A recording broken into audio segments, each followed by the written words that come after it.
નમસ્કાર વિદ્યાર્થી મિત્રો, કેમ છો તમે બધા? આશા રાખું છું કે તમે બધા મજામાં હશો. મારું નામ કૃતાલી સોની છે અને તમારા બધાનું મારી આ યુટ્યુબ ચેનલ મેથ્સ વિથ કૃતાલીમાં બહુ બહુ સ્વાગત છે. તો વિદ્યાર્થી મિત્રો, આપણે લાસ્ટ લેક્ચરમાં ધોરણ 11 સાયન્સ ગણિત પ્રકરણ નંબર 1 માં સ્વાધ્યાય 1.1 ના પ્રશ્ન નંબર 2 અને 3 જોયા હતા. આજના આપણે વિડિયો લેક્ચરમાં સ્વાધ્યાય 1.1 પેજ નંબર 5 ઉપર આવેલા પ્રશ્ન નંબર 4, 5 અને 6 નું ડિસ્કશન કરીશું. તો પ્રશ્ન નંબર 4 છે, નીચેના ગણોને ગુણધર્મની રીતે લખો. એમાં સૌથી પહેલું છે કે છગડિયા કૌંસમાં પણ આપેલું છે 3, 6, 9 અને 12. હવે અહીંયા આપણને એક ગુણધર્મ આપેલો છે. તો હવે આપણે આ જે વસ્તુ છે ને ગુણધર્મની રીતે લખવાનું છે. તો આપણને જોઈને તરત જ ખબર પડી જાય કે આ 3 છે. આ 3 નો ઇનશોર્ટ ઘડિયો છે 1 થી 4 સુધીનો. 3 × 3, 3 × 6, 3 × 9, 3 × 12. તો આપણે આને કઈ રીતના લખી શકીએ? તો આપણે એને લખવું હોય તો આપણે એવી રીતના લખી શકીએ કે a બરાબર x કે જ્યાં x બરાબર 3n. હવે તમે n ની જગ્યાએ 1 મૂકો, 2 મૂકો, 3 મૂકો, 4 મૂકો. તો અહીંયા 1 મૂકશો જ્યારે n ની જગ્યાએ તો 3 × 3. અહીંયા 2 મૂકો તો 3 × 2 = 6, 3 મૂકો 3 × 3 = 9, 4 મૂકો 3 × 4 = 12. તો અહીંયા n જે રહ્યો એ આપણે 1 અને 4 ની વચ્ચે જ લેવાનો છે. તો આપણે એવી રીતના લખી શકીએ કે 1 પણ લેવાનો છે, 1 કરતા મોટો, અને ક્યાં સુધી જવાનું છે તો કે 4 સુધી. પણ જ્યાં n બિલોંગ્સ ટુ આપણે શું લઈશું તો કે n. હવે તમે ખાલી અટનું લખો ને તો આમાં n ની જગ્યાએ 1.1, 1.2 બધા જ તે સમાવેશ થાય. પણ હું જો અહીંયા સ્પેસિફાય કરી દઉં કે n બિલોંગ્સ ટુ આપણે n માંથી જ લેવાનો છે, પ્રાકૃતિક સંખ્યાનો જ ગણ લેવાનો છે. તો 1, 2, 3, 4 આ 4 જ આવશે. અગર તમે n બિલોંગ્સ ટુ n ન લખો તો ઈ પૂર્ણાંક સંખ્યા હોય, વાસ્તવિક સંખ્યા પણ હોઈ શકે. તો આપણે આ મેન્શન કરી દેવાનું n બિલોંગ્સ ટુ n. તો આ આપણે લખવાનું ગુણધર્મની રીતે. નાઉ સેકન્ડ એક્ઝામ્પલ છે, સેકન્ડ ક્વેશ્ચન છે 2, 4, 8, 16, 32. તો હવે તમે આને જોવો તો આપણે થોડુંક દિમાગ લગાવવાનું. અહીંયા તો સૌથી પહેલા 2 છે તો 2. હવે અહીંયા 4, 4 છે તો 2 નો વર્ગ, આ 4 આવ્યું. હવે અહીંયા 8 છે તો 8, 4 દુ 8 થાય. 8 છે તો આપણે 2 નો ઘન કરીએ તો 2 દુ 4, 4 દુ 8. પછી આપણે 2 ની 4 ઘાત કરીએ તો 8 દુ ને 16 આવી જાય. 2 ની આપણે 5 ઘાત કરીએ તો 16 દુ ને 32. તો આમાં 2 ની ઘાતમાં વધારો થાય છે. તો એટલા માટે આપણે એને ગુણધર્મની રીતે લખવું હોય, ગુણધર્મની રીતના લખવું હોય તો આપણે લખી શકીએ કે b બરાબર x કે જ્યાં x બરાબર 2n. જ્યાં n કોની કોની વચ્ચે છે તો કે 1 અને 5 ની વચ્ચે છે. અગેન આપણે અહીંયા મેન્શન કરી દેવાનું n બિલોંગ્સ ટુ આપણે શેમાંથી લેવાનું છે, પ્રાકૃતિક સંખ્યાનો ગણ. n બરાબર તમે 1 મૂકો તો 2 આવશે, n બરાબર 2 મૂકો તો 4 આવશે, n બરાબર 3 મૂકો તો 8 આવશે, n બરાબર 4 મૂકો ત્યારે 16, અને n બરાબર 5 મૂકો ત્યારે 32. ઇક્વલ ટુ ની સાઇન છે 5, પછી આપણે એનાથી આગળ નહીં જવાનું. ઓકે, નેક્સ્ટ ક્વેશ્ચન છે, ક્વેશ્ચન નંબર 3 છે 5, 25, 125 and 625. અગેન અહીંયા આપણે જોઈએ તો અહીંયા એવી જ રીતના છે. સૌથી પહેલા તો 5 છે, 5 ની ઘાતમાં હું 1 કરું તો 5 ની ઘાતમાં 1 એટલે જવાબ 5 આવે. 5 ની હું એક ઘાત વધારું, 5 ની ઘાત 2 કરું તો 5 × 5 = 25. 5 નો વર્ગ થયો. 5 ની હજી હું એક ઘાત વધારું, 5 ની 3 ઘાત કરું ત્યારે 125 આવે. 5 ની 4 ઘાત કરું તો 625. આવું થોડું ઘણું તમારે તમારી જાતે વિચારવું પડશે. તો આમાં શું છે, 5 ની ઘાત વધે છે તો આપણે અગેન આગળ 2 ની ઘાત વધતી તેવી જ રીતે અહીંયા 5 ની ઘાત વધે છે. તો આને આપણે એવી રીતના લખી શકીએ કે c બરાબર x કે જ્યાં x બરાબર 5n and n છે 1 ≤ n ≤ 4 where n belongs to n. સમજાણું? 5 ની 1 ઘાત કરો ત્યારે 5, 5 ની n બરાબર 1 મૂકો ત્યારે 5, n બરાબર 2 મૂકો ત્યારે 25, n બરાબર 3 મૂકો ત્યારે 125, n બરાબર 4 મૂકો ત્યારે 625. 1 અને 4 વચ્ચે અને પ્રાકૃતિક સંખ્યા જ લેવાની છે. સમજાઈ ગયું? આશા રાખું છું કે આ તમને સમજાતો હશે. નેક્સ્ટ છે ક્વેશ્ચન નંબર 4, 2, 4, 6. હવે અહીંયા તો તમને તરત જ ખબર પડી જાય, 2 નો ઘડિયો છે, 2, 2 દુ 4, 2 તેરી 6. અનંત સુધી ચાલતું રહે છે. તો અગેન આપણે ઉપર જેવી રીતના લખ્યું એવી જ રીતના આપણે લખીએ, t બરાબર x કે જ્યાં x બરાબર 2. અત્યાર સુધી આપણે ઘાતમાં કરતા હતા, હવે આમાં 2 નું ગુણાકાર થાય છે. તો હવે હું ગુણાકારમાં n લખું અને n બિલોંગ્સ ટુ કરી નાખું n. કારણ કે આ n બિલોંગ્સ ટુ n એટલે n તે પ્રાકૃતિક સંખ્યાનો ગણ છે. 1 થી ચાલુ થશે અને અનંત સુધી ચાલશે. 1 થી ચાલુ થાય જ્યારે n બરાબર 1 મૂકે ત્યારે 2 આવશે, n બરાબર 2 મૂકે ત્યારે 4 આવશે, n બરાબર 3 મૂકે ત્યારે 6 આવશે. એવી રીતના અનંત સુધી ચાલતું રહેશે. અથવા તમે એવી રીતના પણ લખી શકો કે x એ બેકી સંખ્યા છે, x કે જ્યાં x એ બેકી સંખ્યા છે, x કે જ્યાં x એ યુગ્મ પ્રાકૃતિક સંખ્યાઓ છે. એવી રીતના તમે લખી શકો. પણ આપણે બધા એક્ઝામ્પલમાં આવી રીતના લખ્યું છે, તો આપણે આવી રીતના લખશું એ ઈઝી રહેશે. નેક્સ્ટ છે પ્રશ્ન નંબર 5, 149 અપ ટુ 100. તો હવે આમાં તમે વિચારો તો શું છે, 1 નો વર્ગ 1, 2 નો વર્ગ 4, 3 નો વર્ગ 9, 4 નો વર્ગ 16. એવી જ રીતના 10 નો વર્ગ 100. 1 થી 10 નો વર્ગ અહીંયા આપેલો છે. તો અહીંયા આપણે લખવું હોય આપણે એવી રીતના લખી શકીએ કે ઈ બરાબર x કે જ્યાં x બરાબર n સ્ક્વેર છે. હવે આપણે n ક્યાંથી ક્યાં વચ્ચેનો લેવાનો છે, તો કે n રહ્યો આપણે 1 less or equal to n less or equal to 10, where n belongs to n. બરાબર. હવે n બરાબર આપણે 1 મૂકીએ તો 1 નો વર્ગ 1, n બરાબર 2 મૂકીએ 2 નો વર્ગ 4, n બરાબર 3 મૂકીએ 3 નો વર્ગ 9. એવી રીતના આપણે 10 સુધી જઈએ, 10 નો વર્ગ 16. તો આપણે આને એવી રીતના લખી શકીએ. ઓકે. નેક્સ્ટ છે ક્વેશ્ચન નંબર 5, નીચેના ગણોના બધા જ ઘટકો લખો. બરાબર.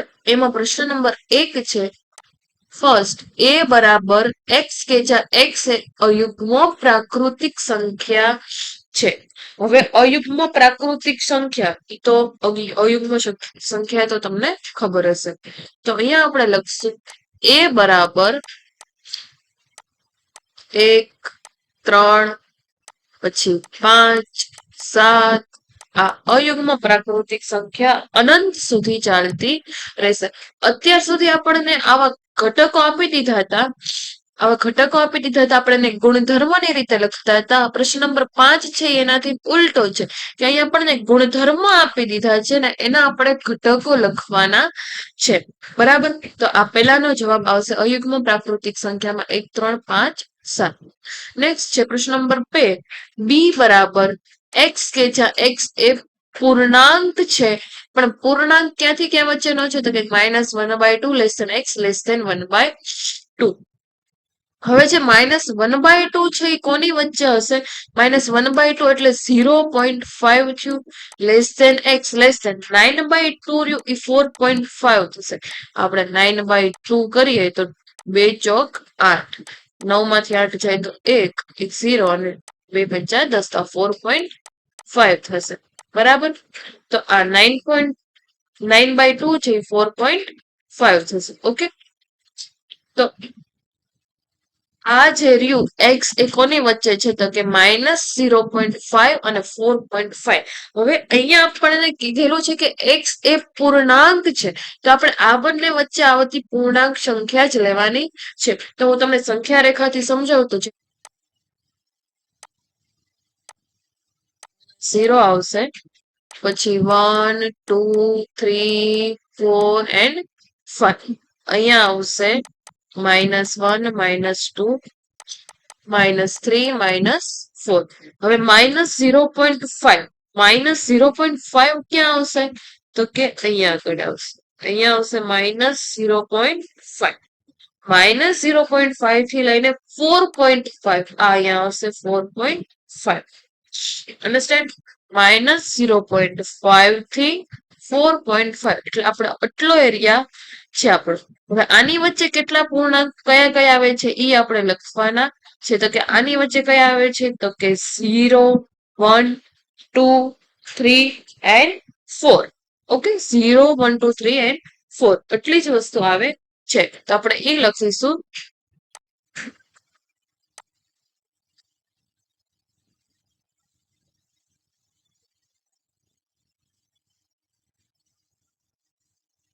તો અહીંયા આપણે લખીશું p બરાબર 0, 1, 2, 3 એન્ડ 4. ઓકે આ તમારો થયો જવાબ. આપણને પૂર્ણાંક જ કીધું છે એટલા માટે આપણે એની વચ્ચે આવી પૂર્ણાંક સંખ્યા લીધી. નેક્સ્ટ છે પ્રશ્ન નંબર 3. પ્રશ્ન નંબર 3 માં આપેલું છે c બરાબર x કે જ્યાં x એ પૂર્ણાંક છે અને x square less than or equal to 4. હવે x પૂર્ણાંક છે ને x સ્ક્વેર રહ્યો એ 4 કરતા નાનો છે. તો હવે અહીંયા આપણે 1/1 પૂર્ણાંક છે એટલે નેગેટિવ નંબર પણ આવશે, 0 પણ આવશે અને ધન પૂર્ણાંક પણ આવશે. બરાબર ઋણ પૂર્ણાંક 0 અને ધન પૂર્ણાંક. તો સૌથી પહેલા તો અહીંયા આપણે 0 મૂકીએ તો 0 નો વર્ગ 0 થાય તો 0 લેસ ઓર ઇક્વલ ટુ 4 આ સેટિસ્ફાઈડ કરે. હવે 1 નો વર્ગ શું થાય તો કે 1 થાય તો 1 લેસ ઓર ઇક્વલ ટુ 4 આ પણ સેટિસ્ફાઈડ કરે. તો આપણે આન્સરમાં શું આવશે તો કે c બરાબર અહીંયા હું તમને પહેલા તો રફલી લખી દેખાડું 0 પણ આવશે 1 પણ આવશે. હવે 1 પૂર્ણાંક છે એટલે નેગેટિવ નંબર પણ આવશે. તો -1 નો સ્ક્વેર શું થાય -1 નો વર્ગ પણ શું થાય 1 લેસ ઓર ઇક્વલ ટુ 4 તો આ પણ આવશે. તો 1 -1 પણ આવશે. 2 નો વર્ગ શું થાય 4. હવે અહીંયા આપણને આ ઇક્વલ ટુ ની સાઈન આપી છે એટલા માટે જ આપણે 2 લઈશું. અગર અહીંયા ઇક્વલ ટુ ની સાઈન ન આપી હોય તો આપણે 2 લેવાનું નહીં. અહીંયા ઇક્વલ ટુ ની સાઈન છે 2 નો વર્ગ 4 છે એટલા માટે અહીંયા આપણે લખીશું 2.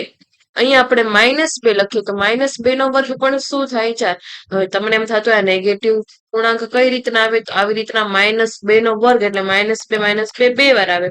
2 દૂની 4 થાય ને માઇનસ માઇનસ પ્લસ થઈ જાય એટલા માટે અહીંયા -4 પાછું ન આવે. બરાબર માઇનસ માઇનસ પ્લસ થઈ જાય એટલા માટે -2 પણ આવે. તો આપણા આન્સરમાં શું આવશે -2, -1, 0, 1 એન્ડ 2 એટલો આપણો થશે આન્સર. ઓકે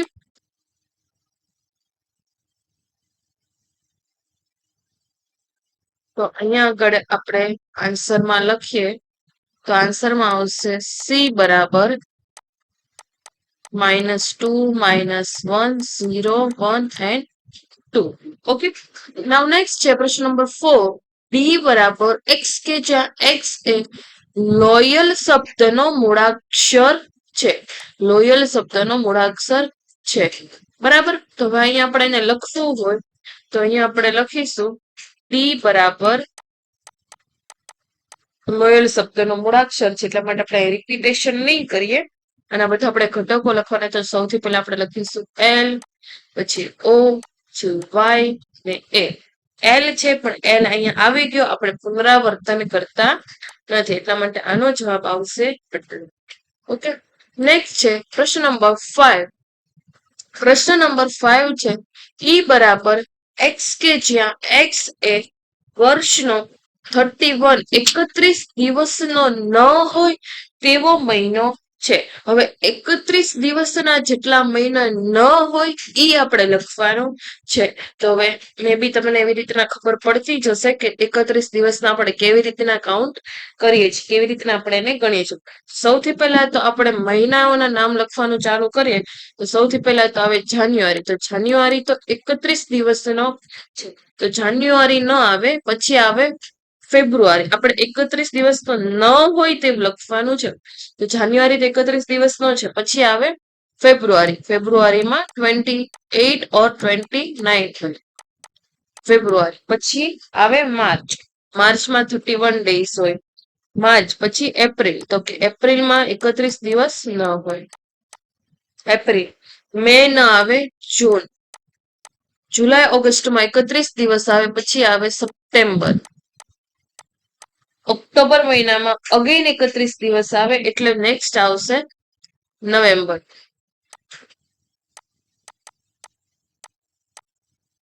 ડિસેમ્બરમાં તો 31 દિવસ હોય.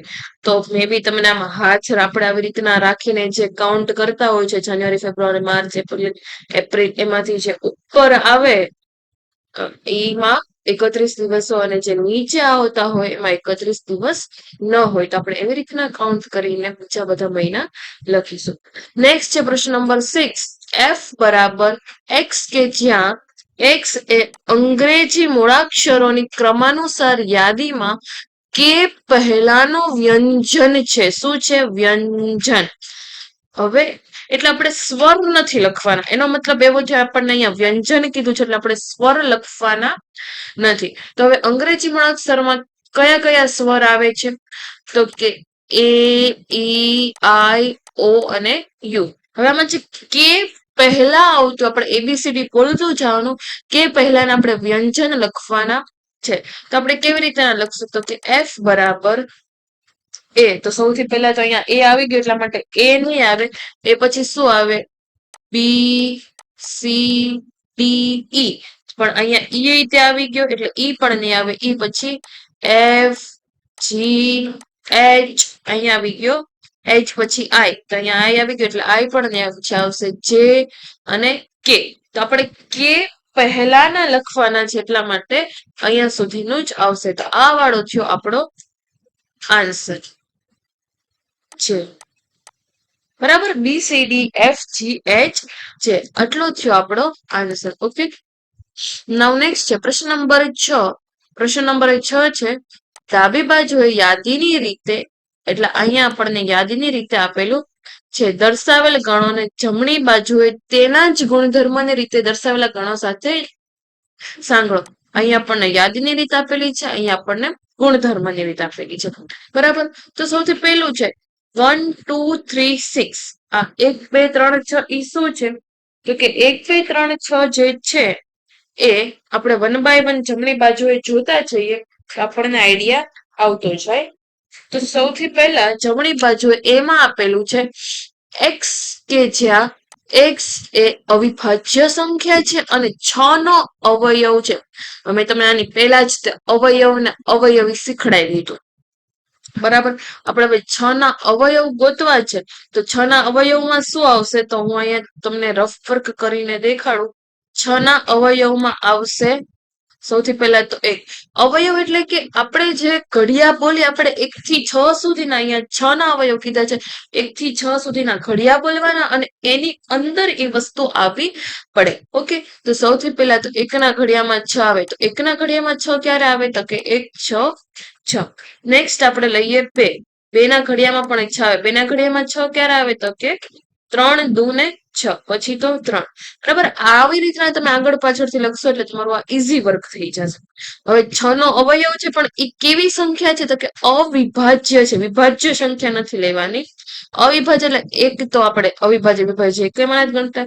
6 આ 2 રહી એ અવિભાજ્ય સંખ્યા છે. 3 પણ અવિભાજ્ય સંખ્યા છે. આપણે 6 રહે એને પણ અવિભાજ્ય સંખ્યા છે, કેમ કે આ 2 ના ઘડિયામાં પણ આવે અને 3 ના ઘડિયામાં આવે. તો આન્સર શું આવે? 2 અને 3. આમાં 2 અને 3 ક્યાં છે? તો કે આ રહ્યું. તો અહીંયા આપણે આન્સર લખીએ ફર્સ્ટ, સેકન્ડ. તો સેકન્ડ ના આન્સરમાં આવશે એ. ઓકે. 1 by 1 આપણે જોતા જઈએ અને આપણે આપણો આન્સર ફાઇન્ડ આઉટ કરીએ. ઓકે. નાઉ નેક્સ્ટ છે એક્સ, કે જ્યાં એક્સ એ 10 કરતા નાની અયુગ્મ પ્રાકૃતિક સંખ્યા છે. પ્રાકૃતિક સંખ્યા એટલે આપણે 1 થી ચાલુ કરવાની. બરાબર? પણ હવે કેવી પ્રાકૃતિક સંખ્યા છે? તો કે અયુગ્મ, 10 કરતા નાની. તો સૌથી પહેલા તો 10 કરતા નાની પ્રાકૃતિક સંખ્યા આપણે 1 થી ચાલુ કરીએ. બરાબર? તો સૌથી પહેલા તો આવે 1.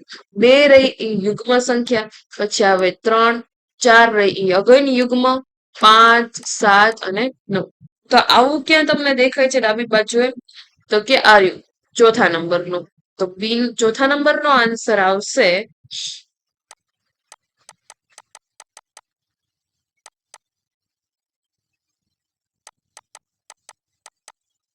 બી. બરાબર, ચોથા નંબરનો આન્સર આવશે બી. નાઉ નેક્સ્ટ આપણે જોઈએ એક્સ કે જ્યાં એક્સ એ પ્રાકૃતિક સંખ્યા છે અને 6 નો અવયવ છે. હમણાં જ આપણે અવયવ 6 ના ફાઇન્ડ આઉટ કર્યા. 6 ના અવયવ મેં તમને કીધું તો આપણે કઈ રીતના ગોઈતા હતા, તો કે સૌથી પહેલા તો 6 ના ઘડિયામાં પડે 1 6, 6 પછી અહીંયા આપણે લખ્યું હતું 3 દુને 6. અહીંયા આપણને કીધું હતું અવિભાજ્ય સંખ્યા છે ને 6 નો અવયવ, એટલા માટે આ જવાબ આવતો હતો. હવે એક્સ એ પ્રાકૃતિક સંખ્યા છે, પછી પ્રાકૃતિક સંખ્યા છે ને 6 નો અવયવ, તો કે 1 2 3 6 જ આવશે. તો સી ના આમાં શું આવશે ફર્સ્ટ, તો પહેલાના જવાબમાં આવશે સી. બરાબર, નેક્સ્ટ જોઈએ. નેક્સ્ટ છે એક્સ કે જ્યાં એક્સ એ મેથેમેટિક્સ શબ્દનો મૂળાક્ષર છે. તો અહીંયા તો સીધું દેખાઈ જાય છે. તો થર્ડ ના આન્સરમાં આવશે ટી. માં રિપીટેશન ના થવું જોઈએ, રિપીટેશન સિવાયનું આપણે લખીશું. ઓકે, અહીંયા આપણું સ્વાધ્યાય 1.1 કમ્પ્લીટ થાય છે. નેક્સ્ટ વિડીયો લેક્ચરમાં આપણે આગળનું જોઈશું. ઓકે, તો વિડીયોમાં છેલ્લે સુધી બની રહેવા માટે થેન્ક યુ સો મચ. હું આશા રાખું છું કે હું તમને જે સમજાવું છું તમને વધારે ને વધારે સમજ આવતો હશે. જ્યારે તમે વિડીયો લેક્ચર્સ જોવો છો ત્યારે ઉપર આઈ ટેપ આવે છે, આઈ ટેપ ઉપર તમે વિડીયોને આઈ ટેપ ઉપર તમે ક્લિક કરશો એટલે તમારે આગળના જે વિડીયોઝ છે એ તમારા વિડીયોઝ છે કે પ્લેલિસ્ટ છે એ આવશે. તો એમાંથી તમે આઈ ટેપ પર ક્લિક કરીને આગળના વિડીયોઝ અને આગળનું પ્લેલિસ્ટ પણ જોઈ શકશો. સો થેન્ક યુ સો મચ. બને એટલો વિડીયોને લાઈક કરો, શેર કરો અને ચેનલને જરૂર જરૂર જરૂર સબસ્ક્રાઇબ કરો. So thank you so much and by.